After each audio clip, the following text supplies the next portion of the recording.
ವೀಕ್ಷಕರೇ, ಕ್ಷೇತ್ರ ಸತ್ಯ ಕಾರ್ಯಕ್ರಮಕ್ಕೆ ತಮಗೆಲ್ಲರಿಗೂ ಆತ್ಮೀಯವಾದ ಸ್ವಾಗತ. ನಾನು ವಸಂತ. ಪುರಾಣ ಪ್ರಸಿದ್ಧವಾದ ಪ್ರವಾಸಿ ತಾಣ ಬೋರನ ಕಣಿವೆ ಜಲಾಶಯವನ್ನು ಹೊಂದಿರುವ ನಮ್ಮ ಹೆಮ್ಮೆಯ ಕಲ್ಪತರು ನಾಡು ತುಮಕೂರು ಜಿಲ್ಲೆಯ ಚಿಕ್ಕನಾಯಕನಹಳ್ಳಿಗೆ ಆಗಮಿಸಿದ್ದೇವೆ. ಚಿಕ್ಕನಾಯಕನಹಳ್ಳಿಯಲ್ಲಿ ನೆಲೆಸಿರುವ ಶ್ರೀ ಹಳೆಯೂರು ಆಂಜನೇಯ ಸ್ವಾಮಿ ದೇವಾಲಯದ ದರ್ಶನ ಮತ್ತು ಅಲ್ಲಿನ ಸಂಪೂರ್ಣ ಮಾಹಿತಿಯನ್ನು ನಿಮ್ಮ ಮುಂದೆ ಇಡುತ್ತಿದ್ದೇವೆ ಇಂದಿನ ನಿಮ್ಮ ಕ್ಷೇತ್ರ ಸತ್ಯ ಕಾರ್ಯಕ್ರಮದಲ್ಲಿ.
ವೀಕ್ಷಕರೇ, ಇಂದು ನಮ್ಮ ಕ್ಷೇತ್ರ ಸತ್ಯ ಕಾರ್ಯಕ್ರಮದಲ್ಲಿ ಒಂದು ಪುರಾಣ ಪ್ರಸಿದ್ಧವಾದ ದೇವಾಲಯದ ಬಗ್ಗೆ ತಿಳಿದುಕೊಳ್ಳೋಣ ಬನ್ನಿ.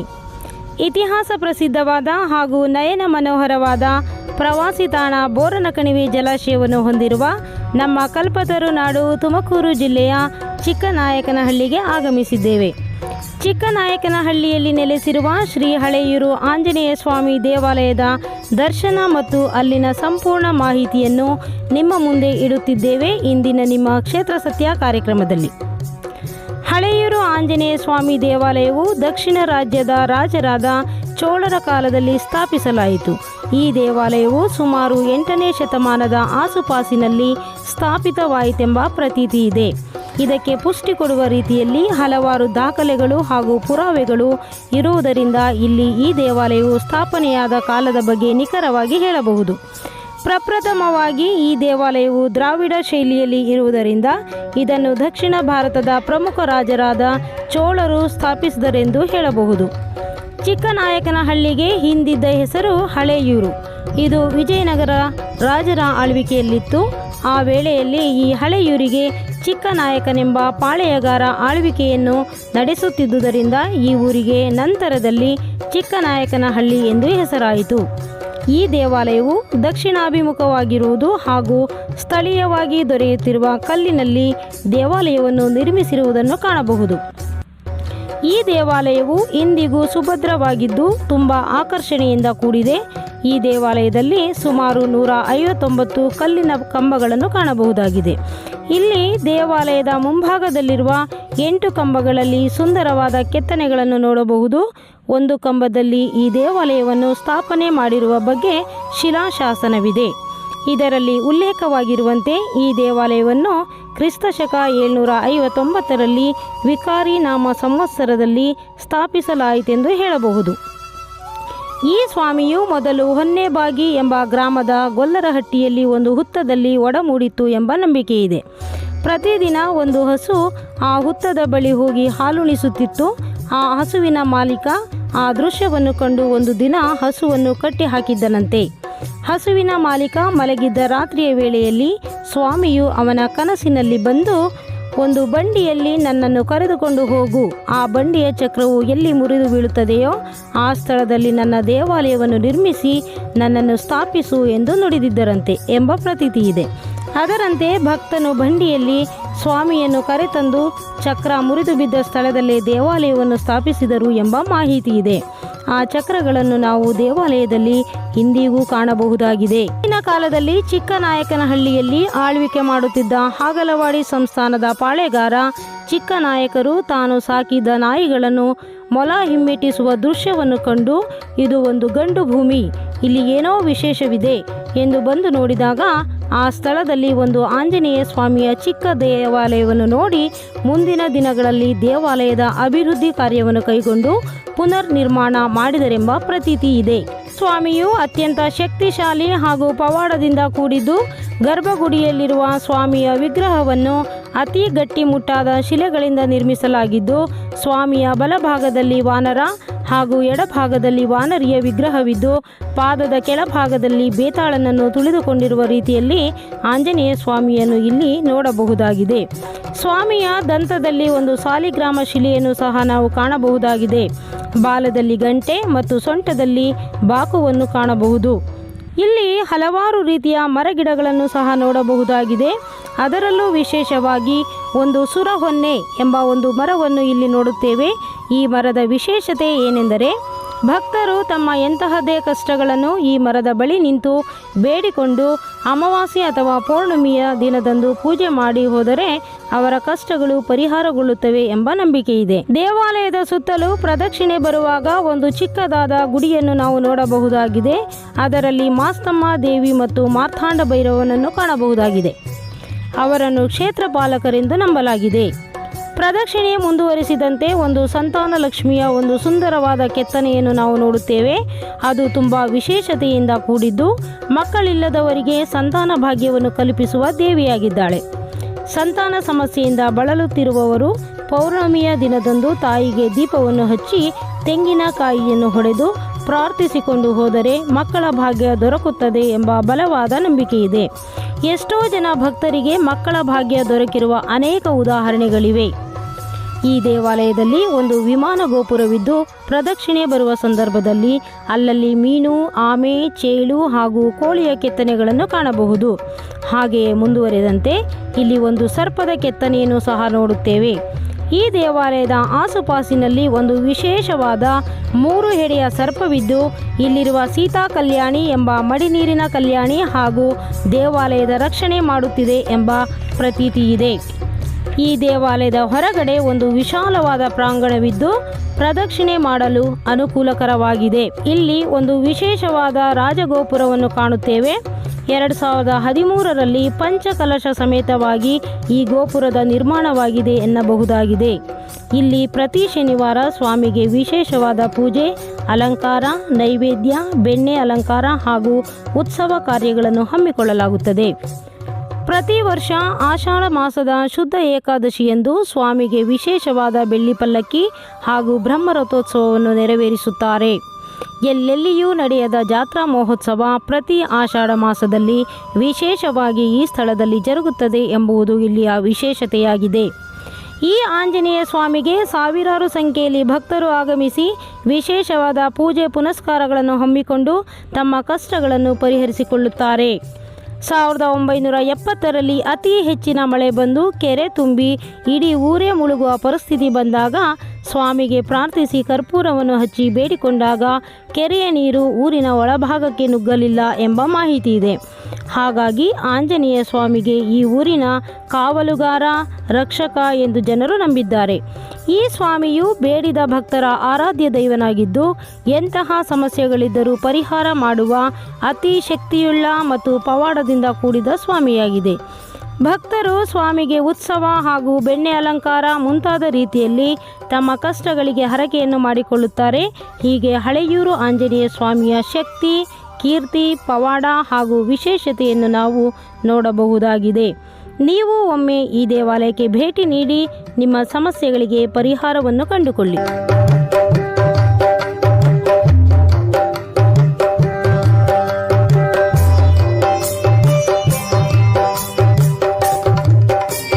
ನಾನು ಲಕ್ಷ್ಮೀಶ್ ಅಂತ. ಈ ದೇವಸ್ಥಾನಕ್ಕೆ ಯಾವ್ಯಾವ ಕಷ್ಟಕ್ಕೋಸ್ಕರ ಬರ್ತಾರೆ ಸರ್? ಜನಗಳು ಪ್ರತಿಯೊಂದು ಕಷ್ಟಕ್ಕೂ ಸ್ವಾಮಿ ಹತ್ರ ಬರ್ತಾರೆ ಸರ್. ಅದರಲ್ಲೇನು ಇಂಥ ಕಷ್ಟ ಅಂಥ ಕಷ್ಟ ಅಂತ ಏನಿಲ್ಲ. ಪ್ರತಿಯೊಂದು ಕಷ್ಟ ನಿವಾರಣೆಗೋಸ್ಕರ ಈ ಸ್ವಾಮಿ ಹತ್ರ ಜನ ಬರ್ತಾರೆ.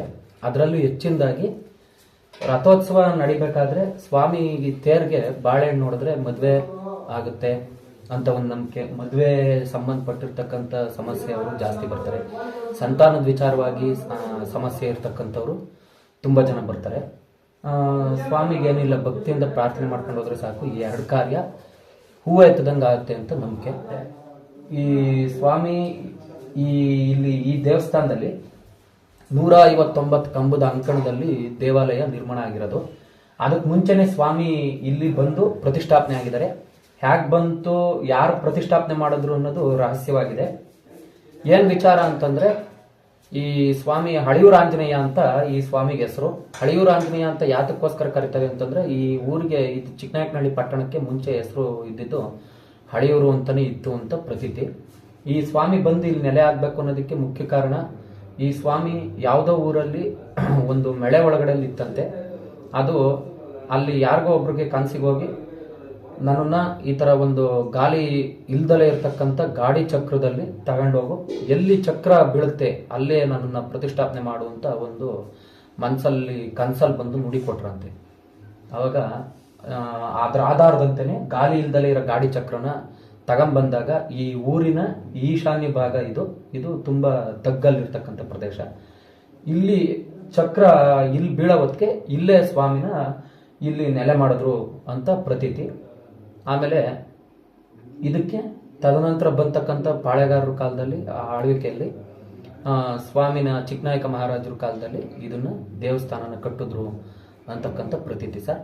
ಅದಾದ್ಮೇಲೆ ಮೈಸೂರು ಮಹಾರಾಜರ ಕಾಲದಿಂದನೂ ಮತ್ತೆ ಚಿಕ್ಕನಾಯಕ ರಾಜರ ಕಾಲದಿಂದನೂ ಕೂಡ ಸ್ವಾಮಿಗೆ ರಥೋತ್ಸವಗಳನ್ನ ನಡೆಸ್ಕೊಂಬಂದ್ರು. ರಥೋತ್ಸವ ಮಾಡ್ಕೊಂಬಂದ್ರು. ರಥೋತ್ಸವದಲ್ಲಿ ಸ್ವಾಮಿನ ಕೂಡಿಸಿ ರಥನ ಎಳೆಯ ತರ ಪದ್ಧತಿ. ಆಷಾಢ ಮಾಸದ ಶುದ್ಧ ಏಕಾದಶಿ ದಿವಸ, ದ್ವಾದಶಿ ದಿವಸ, ತ್ರಯೋದಶಿ ದಿವಸ ಜಾತ್ರೆ ಆಗುತ್ತೆ. ದ್ವಾದಶಿ ದಿವಸ ಏನು ಇಲ್ಲಿ ತೇರು ರಥೋತ್ಸವ, ಬ್ರಹ್ಮರಥೋತ್ಸವ ಏನ್ ಮಾಡ್ತಾರೆ, ಅದಕ್ಕೆ ಆರ್ಕೆಗಳು ಮಾಡ್ಕೊಂಡಿರ್ತಾರೆ. ಸ್ವಾಮಿ ತೇರಿಗೆ ಬಾಳೆಹಣ್ಣು ಹೊಡೆಯೋದು, ಮತ್ತೆ ಬೆಳ್ಳಿ ಪಲ್ಲಕ್ಕಿ ಉತ್ಸವಗಳು ಹೊಡ್ಸೋದು, ಪ್ರತಿಯೊಂದು ಈ ಊರಲ್ಲಿ ಮದುವೆ ಮುಂಜಿ ಕಾರ್ಯಗಳು ಮತ್ತೆ ಯಾವುದೇ ಒಂದು ಶುಭ ಕಾರ್ಯ ಆಗಕ್ ಮುಂಚೆ ಸ್ವಾಮಿಗೆ ಉತ್ಸವ ಮಾಡಿಸ್ತಕ್ಕಂಥದ್ದು ಪ್ರತೀತಿ. ಪ್ರಾಕಾರೋತ್ಸವ ಅಂತ ಮಾಡ್ತೀವಿ. ಮತ್ತೆ ಊರ್ ಸುತ್ತ ರಾಜಬೀದಿಗಳಲ್ಲಿ ಮೆರವಣಿಗೆ ಮಾಡ್ತೀವಿ. ಈ ರೀತಿ ನಡ್ಕೊಂಬಂದಿದೆ. ಈ ಸ್ವಾಮಿ ವಿಗ್ರಹದಲ್ಲಿ ಒಂದೇನಪ್ಪ ವಿಶೇಷ ಅಂತಂದ್ರೆ, ಈ ತರ ಶಿಲೆ ಎಲ್ಲೂ ಇಲ್ಲ. ಒಂದು ಸ್ವಾಮಿ ಈ ದಂತದಲ್ಲಿ ಸಾಲಿಗ್ರಾಮ ಇದೆ. ಸ್ವಾಮಿ ದಂತದಲ್ಲಿ ಆ ಸಾಲಿಗ್ರಾಮ ಮುಚ್ಚಿ ಒಂದು ಬೆಳ್ಳಿ ಇದನ್ನ ಹಾಕಿದ್ವಿ. ಮತ್ತೆ ಈ ಸ್ವಾಮಿ ವಿಗ್ರಹದಲ್ಲಿ ಏನಪ್ಪ ವಿಶೇಷ ಅಂತಂದ್ರೆ, ಸ್ವಾಮಿ ಯುದ್ಧಕ್ಕೆ ಹೋಗ್ತಾ ಇರೋ ರೀತಿಯಲ್ಲಿ ಇರ್ತಕ್ಕಂಥ ಆಂಜನೇಯ ಸ್ವಾಮಿ, ಕೋರೆ ಹಲ್ಲು ಇರ್ತಕ್ಕಂಥದ್ದು, ಬಾಲದಲ್ಲಿ ಗಂಟೆ ಇರ್ತಕ್ಕಂಥದ್ದು, ಸೊಂಟದಲ್ಲಿ ಬಾಕು ಇರ್ತಕ್ಕಂಥ ಆಂಜನೇಯ. ತುಂಬಾ ವಿಶೇಷವಾದ ಶಕ್ತಿಶಾಲಿ ಆಂಜನೇಯ ಸ್ವಾಮಿ. ಬಲಗಡೆಯಲ್ಲಿ ವಾನರ, ಎಡಗಡೆಯಲ್ಲಿ ವಾನರಿ, ಮತ್ತೆ ಪಾದಗಳು ಕೆಳಗಡೆಯಲ್ಲಿ ಬೇತಾಳ, ಇದು ಇರ್ತಕ್ಕಂಥ ಸ್ವಾಮಿ. ಇದು ತುಂಬಾ ವಿಶೇಷ. ಯಾವುದೇ ದೆವ್ವ, ಗಾಳಿ, ಪೀಡೆ ಇಂಥ ಸೋಂಕುಗಳಿಗೆ ಪೌರ್ಣಮಿ ದಿವಸವೇ ನೀರು ಹಾಕಿಸ್ಕೊತಾರೆ. ಎಂಥದೇ ಇದ್ರೂ ಹೊರಟೋಗುತ್ತೆ. ಎಂಥ ಕ್ಷುದ್ರ ಬಾಧೆ, ದುಷ್ಟಗ್ರಹ ಬಾಧೆ, ಮಾಟಮಂತ್ರ ಎಂಥದೇ ಇದ್ರೂ ಕೂಡ ಸ್ವಾಮಿ ಮುಂದೆ ನಡೆಯಲ್ಲ. ಈ ಸ್ವಾಮಿಗೆ ಕಾಣಿಕೆ ಹಾಕೋದ್ರೆ, ಅರ್ಕೆ ಮಾಡ್ಕೊಂಡು ಹೋದ್ರೆ ಸಾಕು. ಅರ್ಕೆ ಅಂತಂದ್ರೆ ಇಲ್ಲೇನಿಲ್ಲ, ಬರೀ ಒಂದು ಉತ್ಸವ ಅಷ್ಟೇ. ಸ್ವಾಮಿಗೆ ಒಂದು ಉತ್ಸವ ಮಾಡಿಸ್ತೀನಿ ಅನ್ಕೊಂಡು ಹೋದ್ರೆ ಸಾಕು, ಅದು ನಿವಾರಣೆ ಆಗುತ್ತೆ. ದೇವಸ್ಥಾನನ ನಿರ್ಮಾಣ ಮಾಡಿರೋ ರೀತಿ ಅಷ್ಟು ಚೆನ್ನಾಗಿ ನಿರ್ಮಾಣ ಮಾಡಿದ್ದಾರೆ ಹಿಂದಿನ ಕಾಲದಲ್ಲಿ ರಾಜರು. ಅದಕ್ಕೆ ಏನ್ ಕೊಟ್ಟರು ತೀರ್ದು, ಸ್ವಾಮಿಗೆ ಆಧಾರಪೂರ್ವಕವಾಗಿ ನಿರ್ಮಾಣ ಮಾಡಿದ್ದಾರೆ. ಎಷ್ಟು ಆಧಾರ ಇಟ್ಟಿದ್ದಾರೆ ಈ ದೇವಸ್ಥಾನದಲ್ಲಿ ಅಂತಂದ್ರೆ, ಒಂದೊಂದು ಧೂಳಲ್ಲೂ ಕೂಡ ಆ ಸ್ವಾಮಿ ಶಕ್ತಿ ಅಡಗೋಗಿದೆ. ಅಷ್ಟು ವಿಚಾರವಾಗಿ ಈ ದೇವಸ್ಥಾನ ನಿರ್ಮಾಣ ಮಾಡಿದ್ದಾರೆ. ಅದು ವಿಚಾರವಂತರು ಮಾತ್ರ ಬಂದ್ರೆ ಗೊತ್ತಾಗುತ್ತೆ. ಈ ಸ್ವಾಮಿ ಪ್ರಾಂಗಣ ನಾವು ಪ್ರದಕ್ಷಿಣೆ ಮಾಡ್ಕೊಂಡ್ ಬರ್ಬೇಕಾದ್ರೆ ಫಸ್ಟ್ ಒಂದು ಗಣಪತಿ, ಮತ್ತೆ ಬರ್ಬೇಕಾದ್ರೆ ರಾಜ ಮಹಾರಾಜರ ಗುರ್ತಿಗೋಸ್ಕರವೇ ಮಾಸ್ತಮ್ಮ ಮತ್ತೆ ಮಾರ್ತಾಂಡ ಭೈರವ ಅಂತಕ್ಕಂಥ ಎರಡು ವಿಗ್ರಹಗಳನ್ನ ಪ್ರತಿಷ್ಠಾಪನೆ ಮಾಡ್ತಾರೆ. ಮಾಸ್ತಮ್ಮ ಮತ್ತೆ ಮಾರ್ತಾಂಡ ಭೈರವ ಅಂತಕ್ಕಂಥ ಎರಡು ವಿಗ್ರಹಗಳನ್ನ ಆವತ್ತಿನ ಕಾಲದಲ್ಲಿ ಪ್ರತಿಷ್ಠಾಪನೆ ಮಾಡಿದ್ದಾರೆ. ಅದು ದೇವಾಲಯದ ಕ್ಷೇತ್ರಪಾಲರು ಅಂತ ಇವತ್ತು ನಂಬಿಕೆ. ಮತ್ತೆ ಹಾಗೆ ಬರ್ತಾ ಇರ್ಬೇಕಾದ್ರೆ ಒಂದು ಮರ ಇದೆ, ಅದು ಸುರುವನ್ನೆ ಮರ ಅಂತ ಕೆಲವರು ಕರೀತಾರೆ, ಕೆಲವರು ಕಾಸರ್ಕ ಮರ ಅಂತ ಕರೀತಾರೆ. ಅದ್ರ ವಿಶೇಷ ಏನಪ್ಪಾ ಅಂತಂದ್ರೆ, ಆ ಮರದ ಬೀಜ ತಗೊಂಡೋದವರು ಮತ್ತೆ ಆ ಮರದ ಅದೊಂದು ಚಿಕ್ಕ ಚಿಗುರೆ ತಗೊಂಡೋಗಿ ಎಲ್ಲೇ ಹಾಕಿದ್ರು ಕೂಡ ಹುಟ್ಟಲ್ಲ, ಅದೊಂದು ಗಿಡ ಮಾತ್ರವೇ. ಅದ್ರದ್ದೇನು ವಿಶೇಷ ಅಂತಂದ್ರೆ, ಅದು ಶತ್ರು ಬಾಧೆ ನಿವಾರಣೆಗೋಸ್ಕರ, ಕೋರ್ಟು ಕಚೇರಿ ನಿವಾರಣೆಗೋಸ್ಕರ ಇಲ್ಲಿ ಇದೆ ಅಂತಕ್ಕಂಥದ್ದು ಪ್ರತೀತಿ ಆ ಕಾಲದಿಂದ ಇದೆ. ಆ ಮರಕ್ಕೆ ಎಷ್ಟೋ ವರ್ಷ ಆಗಿದೆ, ಅದು ಯಾರಿಗೂ ಇಷ್ಟು ವರ್ಷ ಆಗಿದೆ ಏನು ಅಂತ ಗೊತ್ತಿಲ್ಲ. ಮತ್ತೆ ಆ ಮರನ ಕೆಲವರು ಅಮಾವಾಸ್ಯೆ ದಿವಸ ಬಂದು ಕೇಳ್ಕೊಂಡು ಹೋಗ್ತಾರೆ, ಇಂಥ ಕೋರ್ಟಿನ ಕಲಹ, ಇಂಥ ಒಂದು ನಮಗೆ ಪೀಡೆ ಇದು ನಿವಾರಣೆ ಆಗಲಿ ಅಂತ ಕೇಳ್ಕೊಂಡು ಹೋದ್ರೆ ಅದು ಹಂಗೆ ನೆರವೇರಿರೋದು ಇವತ್ತು ಕೂಡ ಉದಾಹರಣೆ ಇದೆ. ಹಾಗೆ ಬರ್ತಾ ಒಂದು ಮತ್ಸ್ಯ ಮತ್ತೆ ಒಂದು ಆಮೆ ಇದೆ. ಆ ಮತ್ಸ್ಯ ಯಾವ ದಿಕ್ಕಿಗೆ ತಿರ್ಕೊಂಡಿದೆ, ಅದ್ರ ಪರಸ್ಪರವಾಗಿ ವಿರುದ್ಧ ದಿಕ್ಕಿಗೆ ಒಂದು ಆಮೆ ತಿರ್ಕೊಂಡಿದೆ. ಆ ಎರಡೂ ಕೂಡ ಗುರುತು. ಆ ದಿಕ್ಕಲ್ಲಿ ಎರಡು ಬಾವಿಗಳಿದೆ, ಆ ಹತ್ಲ ಕಡೆ ಒಂದು ಬಾವಿ, ಇತ್ತ ಕಡೆ ಒಂದು ಬಾವಿ. ಮತ್ತೆ ಹಂಗೆ ವಾಪಸ್ ಬರ್ತಾ ಸ್ವಾಮಿ ಹಿಂಭಾಗದಲ್ಲಿ ಒಂದು ಮತ್ಸ್ಯದ ಗುರುತು, ಇನ್ನೊಂದು ಮೀನಿನ ಗುರುತಿದೆ. ಆ ಮೀನಿನ ಗುರುತು, ಮೀನಿನ ಮೂತಿ ಯಾವ ಕಡೆ ಹೋಗಿದೆ ಆ ಕಡೆಗೆ ಒಂದು ಬಾವಿ ಇದೆ ಅಂತಕ್ಕಂಥ ಪ್ರತೀತಿ. ಮತ್ತೆ ಹಾಗೆ ವಾಪಸ್ ಬರ್ತಾ ಮತ್ತೆ ಇನ್ನೊಂದು ಮತ್ಸ್ಯ ಮತ್ತೆ ಒಂದು ಸರ್ಪ ಇದೆ, ಮೂರೆಡೆ ಸರ್ಪ ಇದೆ. ಆ ಮೂರೆಡೆ ಸರ್ಪ ಯಾವ ಕಡೆ ಹೋಗ್ತಾ ಇದೆ ಅಂತಂದ್ರೆ, ಅದು ದೇವಾಲಯದ ಹಿಂಭಾಗಕ್ಕೆ ಹೋಗ್ತಾ ಇದೆ. ಅಂದ್ರೆ ನಾಗಬಂಧನ ದೇವಾಲಯದ ಹಿಂಭಾಗದಿಂದನೂ ತಗೊಂಡು ಹಳಿಯೂರು ಬಸವಣ್ಣ ಅಂತ ಇದೆ ಇಲ್ಲಿ ಈ ಕಡೆ ಮೂಲೆಯಲ್ಲಿ, ಆ ಹಳಿಯೂರು ಬಸವಣ್ಣನಿಂದ ತಗೊಂಡು ಹಿಂದೆ ನಾಗಬಂಧ ಹಾಕಿ ಸ್ವಾಮಿನ ಪ್ರತಿಷ್ಠಾಪನೆ ಮಾಡಿದ್ದಾರೆ. ಅಂದ್ರೆ ಯಾವುದೇ ಒಂದು ತಟ್ಮುಟ್ ಮಾಡ್ಕೊಂಡ್ ಬಂದ್ರು ಮತ್ತೆ ಅಪಚಾರ ಮಾಡಿದ್ರು ಕೂಡ ಆ ನಾಗ ಬಂದು ಅದ್ರ ಶಕ್ತಿನ ತೋರಿಸುತ್ತೆ ಅಂತದ್ದು ನಂಬಿಕೆ. ಮತ್ತೆ ಆ ನಾಗ ಹೋಗಿರೋ ದಿಕ್ಕು ಬಂದು ಹಿಂದುಗಡೆ ಕಲ್ಯಾಣಿ ತೋರಿಸ್ತಾ ಇದೆ. ಆ ಕಲ್ಯಾಣಿ ಬಂದು ಸೀತಾ ಕಲ್ಯಾಣಿ ಅಂತ ಅದರ ಹೆಸರು. ತುಂಬ ಪವಿತ್ರವಾದಂಥ ಜಾಗ. ಅದು ಮಳೆ ಬಂದಾಗ ತುಂಬಿದಾಗ ಅದು ನೀರು ತುಂಬ ಶಕ್ತಿಶಾಲಿ ಆಗಿರುತ್ತೆ. ಆ ನೀರು ಹಾಕಿಸ್ಕೊಂಡು ಹೋದವ್ರಿಗೆ ತುಂಬ ಜನಕ್ಕೆ ಅನುಕೂಲ ಆಗಿದೆ. 16 ವರ್ಷ ಹುಷಾರಿಲ್ದಲೇ ಇದ್ದವ್ರು ಕೂಡ ಹುಷಾರಾಗಿರೋದು ನಾವು ನೋಡಿದ್ವಿ. ಮತ್ತೆ ಹಾಗೆ ಬಂದರೆ ಆ ಈಶಾನ್ಯ ಮೂಲೆಯಲ್ಲಿ ಒಂದು ಕಂಬ ಇದೆ. ಆ ಕಂಬ ಮಳೆ ಬರೋಕ್ಕೆ ಮುಂದೆ, ನಾಳೆ ತುಂಬ ಮಳೆ ಆಗುತ್ತೆ ಈ ಭಾಗಕ್ಕೆ ಅನ್ನೋದಕ್ಕೆ ಮುಂಚೆ, ನಾಳೆ ಆಗುತ್ತೆ ಅನ್ನೋದಕ್ಕೆ ಮುಂಚೆನೇ ಇವತ್ತೇ ನೆಂದಿರುತ್ತೆ ಕಂಬ. ಸ್ವಲ್ಪ ತೇವ ಆಗಿರುತ್ತೆ, ಅಷ್ಟು ವಿಶೇಷ ಇದೆ. ಮತ್ತೆ ಹಾಗೆ ಪ್ರದಕ್ಷಿಣೆ ಹಾಕೊಂಡ್ಬಂದ್ರೆ ಒಂದು ಕಂಬದಲ್ಲಿ ರಾಜರ ಕಾಲದಲ್ಲಿ ಬರೆದಿರ್ತಕ್ಕಂಥದ್ದು ಒಂದು ಶಾಸನ ಇದೆ, ಚಿಕ್ಕದಾಗಿದೆ. ಇಷ್ಟು ಸ್ವಾಮಿದು ವಿಶೇಷ. ಈ ಸ್ವಾಮಿಗೆ ವಿಶೇಷ ಏನು ಅಂತಂದ್ರೆ ಉತ್ಸವ ಪೂಜೆ ಮತ್ತೆ ಅಭಿಷೇಕ, ಅಲಂಕಾರ. ಅಂದ್ರೆ ನಾನು ಇಷ್ಟೇ ಖರ್ಚು ಮಾಡಿ ನಾನು ಮಾಡ್ತೀನಿ, ನಾನು ಅಷ್ಟೊಂದು ನಾನು ಸಾಲ ಮಾಡಿ ಪೂಜೆ ಮಾಡಿಸ್ತೀನಿ, ಈ ಥರ ಎಲ್ಲ ಇಲ್ಲ ಈ ಸ್ವಾಮಿ ಹತ್ರ. ಕೈಲಿದ್ದಷ್ಟು ಅವ್ರ ಭಕ್ತಿಯಿಂದ ಏನೇ ಒಂದು ರಸಾಯನನ ನೈವೇದ್ಯ ಮಾಡಿಸಿದ್ರು ಅಷ್ಟೇ, ಏನೇ ಒಂದು ನೈವೇದ್ಯ ಮಾಡಿಸಿದ್ರು ಅಷ್ಟೇ, ಸ್ವಾಮಿ ಅಷ್ಟಕ್ಕೆ ಕಾಪಾಡ್ಕೊಂಡ್ಬಂದಿದ್ದಾರೆ. ನಮ್ದವ್ರನ್ನ ಯಾವತ್ತೂ ಕೈ ಬಿಟ್ಟಿಲ್ಲ ಅಂತ ಸ್ವಾಮಿ. ಇದು ತುಂಬ ವಿಶೇಷವಾದಂಥ ಜಾಗ, ಪುಣ್ಯವಾದಂಥ ಜಾಗ. ಈ ಜಾಗದ ಪ್ರತಿ ಈ ನೆಲದಲ್ಲೂ ಕೂಡ ಆಂಜನೇಯ ಸ್ವಾಮಿ ಶಕ್ತಿ ಇಲ್ಲಿ ಅಡಗೋಗಿದೆ. ಹೇಳ್ಬೇಕು ಅಂತಂದರೆ ತುಂಬ ಜನ ನಂಬ್ಕೊಂಡಿರೋರ್ಗೆಲ್ಲರಿಗೂ ಒಳ್ಳೆಯದಾಗಿದೆ. ಊರಲ್ಲಿ ಈಶಾನ್ಯ ಭಾಗದಲ್ಲಿ ಇರ್ತಕ್ಕಂಥ ಆಂಜನೇಯ ಸ್ವಾಮಿ ಪ್ರತಿಯೊಂದು ಕಾರ್ಯಕ್ಕೂ ಹೋಗ್ಬೇಕಾದ್ರೆ ಜನ ಕೈ ಮುಗಿದು ಹೋಗ್ತಾರೆ. ಆಮೇಲೆ ಮಕ್ಕಳು ಸ್ಕೂಲ್ಗಳಿಗೆ ಹೋಗ್ಬೇಕಾದ್ರೂ ಕೈ ಮುಗಿದು ಹೋಗ್ತಾರೆ. ಪ್ರತಿಯೊಂದಕ್ಕೂ ಸ್ವಾಮಿ ಅನುಜ್ಞೆ ತಗೊಂಡು ಒಂದು ಕೈ ಮುಗಿದು ಅವನಿಗೆ ಶರಣಾಗಿ ಹೋಗ್ತಾರೆ. ಪ್ರತಿಯೊಬ್ಬರಿಗೂ ಒಳ್ಳೆಯದಾಗಿದೆ ಈ ಕ್ಷೇತ್ರದಲ್ಲಿ. 1970ರಿಂದ ಈ ದೇವಸ್ಥಾನಕ್ಕೆ ನಾನು ಬರ್ತಾ ಇದ್ದೀನಿ. ಈ ದೇವಸ್ಥಾನದಲ್ಲಿ ಹಲವು ವಿಶೇಷತೆಗಳನ್ನ ನಾವು ನೋಡ್ತಾ ಇದ್ದೀವಿ.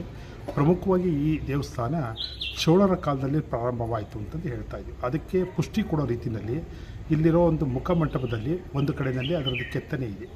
820ನೇ ಇಸ್ವಿ ಶರ್ವರಿ ನಮ್ಮ ಸಂವತ್ಸರದಲ್ಲಿ ಈ ದೇವಸ್ಥಾನ ಸ್ಥಾಪನೆ ಆಯಿತು. ಚೋಳರ ಇದನ್ನು ಮಾಡಿದ್ರು ಅನ್ನೋದು ಹೇಳೋದಕ್ಕೆ ದೇವಸ್ಥಾನದ ಹಿಂಭಾಗದಲ್ಲಿ ಕೆಲವು ಚಿತ್ರಣಗಳಿವೆ.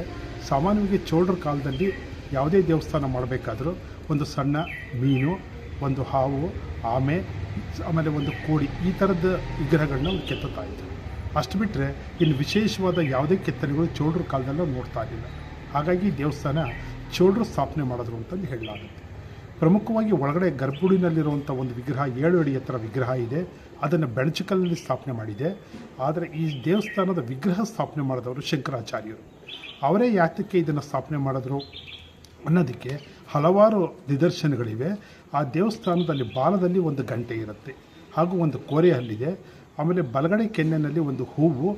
ಅವೆಲ್ಲಕ್ಕಿಂತ ತುಂಬ ಪ್ರಮುಖವಾಗಿ ನಾವು ನೋಡೋದು ಆ ವಿಗ್ರಹದಲ್ಲಿರುವಂಥ ಕೂದಲು. ಅದನ್ನು ಒಂಥರ ತುರುಬು ಕಟ್ಟದ ರೀತಿಯಲ್ಲಿ ಕಾಣಿಸುತ್ತೆ. ಅದಷ್ಟೇ ಅಲ್ಲದೆ ಆ ವಿಗ್ರಹದ ಸುತ್ತ ಹಲವಾರು ವಾನರನ ಸಣ್ಣ ಸಣ್ಣ ಚಿತ್ರಣಗಳು ಕಾಣಿಸ್ತಾ ಇದ್ದಾವೆ. ಹಾಗಾಗಿ ಈ ಥರದ ವಿಗ್ರಹಗಳನ್ನ ಸ್ಥಾಪನೆ ಮಾಡ್ತಾ ಇದ್ದಿದ್ದು ಶಂಕರಾಚಾರ್ಯರು. ನನಗೆ ಸಿಕ್ಕಿರೋ ಮಾಹಿತಿ ಪ್ರಕಾರ ಸುಮಾರು 100ರಿಂದ 150 ವಿಗ್ರಹಗಳನ್ನ ಶಂಕರಾಚಾರ್ಯರು ಸ್ಥಾಪನೆ ಮಾಡಿದ್ದಾರೆ. ಅವರು ಶಂಕರಾಚಾರ್ಯರು ಈ ಆಂಜನೇಯನ ಆರಾಧಕರಾಗಿದ್ದರು. ಹಾಗಾಗಿ ಈ ದೇವಸ್ಥಾನ ಶಂಕರಾಚಾರ್ಯ ಕಾಲದಲ್ಲಿ, ಅಂದರೆ 8ನೇ ಶತಮಾನದಲ್ಲಿ 820ರಲ್ಲಿ ಇದು ಸ್ಥಾಪನೆಯಾಗಿದೆ. ಇದಕ್ಕೆ ಸಂಪೂರ್ಣವಾದ ವಿವರವನ್ನು ಈ ದೇವಸ್ಥಾನದಲ್ಲಿರೋ ಒಂದು ಹೊರಗಡೆ ಇರುವಂಥ ಒಂದು ಮುಖಮಂಟಪದಲ್ಲಿ ಅದನ್ನು ಹಳೆಗನ್ನಡದಲ್ಲಿ ಅದನ್ನು ಕೆತ್ತಲಾಗಿದೆ. ಹಾಗಾಗಿ ಈ ದೇವಸ್ಥಾನ ತುಂಬ ವಿಶೇಷತೆಯಿಂದ ಕೂಡಿದೆ. ಆದರೆ ಹೆಚ್ಚಿನ ಶಿಲ್ಪಕಲೆ ಈ ದೇವಸ್ಥಾನದಲ್ಲಿ ಬೇರೆ ದೇವಸ್ಥಾನಗಳ ರೀತಿಯಲ್ಲಿ ಕಾಣಿಸೋದಿಲ್ಲ. ಆದರೆ ಹೊರಗಡೆ ಇರುವಂಥ ಮಂಟಪಗಳು ತುಂಬ ಸುಂದರವಾಗಿವೆ. ಈಗ ನಾವು ನಿಂತಿರುವಂಥ ಜಾಗದಲ್ಲಿ ಪೂರ್ವಮುಖವಾಗಿರುವಂಥ ಒಂದು ಮಂಟಪ ಇದು. ಇದನ್ನು ಕೇವಲ ಏಕಾದಶಿ ಜಾತ್ರೆ ದಿನ ಮಾತ್ರ ಅದನ್ನು ತೆಗಿತಾರೆ. ಇದಷ್ಟೇ ಅಲ್ಲದೆ ಒಳಗಡೆಯಲ್ಲಿ ಇನ್ನೊಂದು ಗರ್ಭಗುಡಿ ಇದೆ. ಆ ಗರ್ಭಗುಡಿನಲ್ಲಿ ಒಂದು ವಿಗ್ರಹ ಇತ್ತು ಇಲ್ವೋ ತಮಗೆ ಸರಿಯಾಗಿ ಗೊತ್ತಿಲ್ಲ. ಆದರೆ ಆ ವಿಗ್ರಹ ಇತ್ತು ಅನ್ನೋದಕ್ಕೆ ಸಾಕಷ್ಟು ಪುರಾವೆ ಇದೆ. ಅದೇನೋ ಭಿನ್ನವಾಗಿರಬೇಕು. ಹಾಗಾಗಿ ಅದನ್ನು ಅಲ್ಲಿ ಯಾವುದೇ ಪೂಜೆಗಳು ನಡೀತಾ ಇಲ್ಲ. ಆದರೆ ಅದನ್ನು ಒಂದು ಸ್ಟೋರ್ ರೂಮ್ ಥರ ಮಾಡಿಕೊಂಡು ಅವ್ರು ಇಟ್ಕೊಂಡಿದ್ದಾರೆ. ಈ ದೇವಸ್ಥಾನಕ್ಕೆ ಹಳೆಯೂರು ಆಂಜನೇಯ ಸ್ವಾಮಿ ಅಂತಂದು ಹೇಳ್ತಾರೆ. ಪೂರ್ವದಲ್ಲಿ ಇದರ ಹೆಸರೇ ಹಳೆಯೂರು ಅಂತ ಅಂದ್ಬಿಟ್ಟು ಚಿಕ್ಕನಾಯಕ ಈ ಊರನ್ನು ಆಳ್ವಿಕೆ ಮಾಡೋದಕ್ಕೆ ಶುರುವಾದಾಗಲಿಂದ ಅದನ್ನು ಚಿಕ್ಕನಾಯಕನಹಳ್ಳಿ. ಎಷ್ಟು ವರ್ಷದಿಂದ ಈ ದೇವಸ್ಥಾನಕ್ಕೆ ಬರ್ತಾ ಇದ್ದೀರಾ? ಸುಮಾರು ನಮಗೀಗ 67 ವರ್ಷ. 5 ವರ್ಷ ಹುಡುಗನಿಂದನೂ ಈ ದೇವಸ್ಥಾನಕ್ಕೆ ಬಂದು ಹೋಗ್ತಾ ಇರೋದು ನಮಗೆ ಜ್ಞಾಪಕ ಇದೆ. ನಾವು ವಯಸ್ಸಾದಂಗೆ ಈ ದೇವಸ್ಥಾನದಲ್ಲಿ ಏನೇನು ನಡೀತೈತೋ, ಏನೇನು ಇದಾಗುತ್ತೆ ಎಲ್ಲ ನಮಗೆ ಆದಷ್ಟು ಗೊತ್ತಿರೋದು ಹೇಳ್ತೀವಿ. ಸುಮಾರು ಇದು ಈ ಯುಗಾದಿ ಹಬ್ಬದ ಒಂದು ಇದರೊಳಗೆ ವಿಶೇಷತೆ ಇದೆ. ಈ ಹಬ್ಬದ ದಿನ ಊರಿನ ಸ್ವಾಮಿಗೆ ಪೂಜೆ ಪುರಸ್ಕಾರಗಳು ಎಲ್ಲ ಮಾಡಿ ಊರಿನ ಪ್ರಮುಖ ಬೀದಿಗಳಲ್ಲಿ ದೇವರು ಮೆರವಣಿಗೆ ಬಂದು ದೇವಸ್ಥಾನದಲ್ಲಿ